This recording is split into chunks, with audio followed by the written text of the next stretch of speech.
La créatine cause-t-elle la perte des cheveux? Ce complément populaire s'accompagne de nombreux effets secondaires. Certains révèlent du mythe, tandis que d'autres sont bien réels. On va s'intéresser aujourd'hui à la créatine et la calvitie. Alors, d'où vient cet effet secondaire? En 2009 est parue une étude belge sur des joueurs de rugby à qui on donnait une bonne grosse dose de créatine. L'expérience a duré 3 semaines, on leur a fait une phase de charge, donc ils étaient à 25 grammes par jour, puis ensuite une dose standard de 5 grammes par jour. Cette expérience en soi n'avait aucun rapport avec les cheveux, mais les scientifiques se sont aperçus que après les 3 semaines, leur niveau de dihydrotestostérone avait augmenté. C'est une hormone fille de la testostérone synthétisée à partir de celle-ci qu'on a environ en quantité 10 fois moindre que la testostérone. Et cette hormone gère vraiment les caractères mâles de l'organisme, nos organes sexuels, ou bien elle aura un impact sur la pilosité. Elle sera responsable de la pousse, la stimulation des poils de barbe, mais également des cheveux. Ouais, c'est pour ça, par exemple, que les stéroïdes anabolisants qui ont augmenté la testostérone s'accompagnent souvent de cet effet secondaire. Si vous avez une tonne de testostérone dans votre sang, vous aurez aussi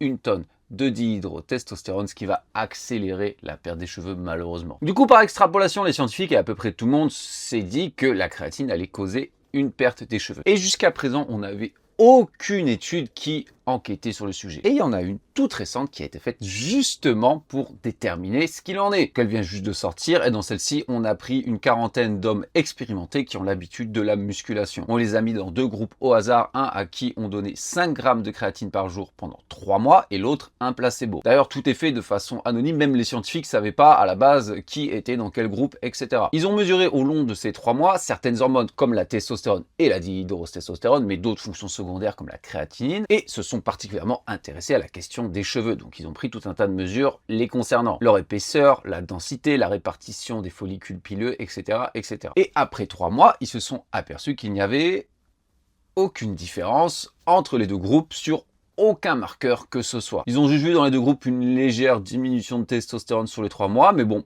c'est normal, ça fluctue, peut-être que leur entraînement était plus intense que ce qu'ils avaient l'habitude. Mais bon, dans tous les cas, on a enfin une étude correctement réalisée, une preuve tangible qui irait dans le sens que la créatine n'est pas dangereuse pour vos cheveux. Personnellement, j'en prends depuis 10 ans et je compte pas m'arrêter.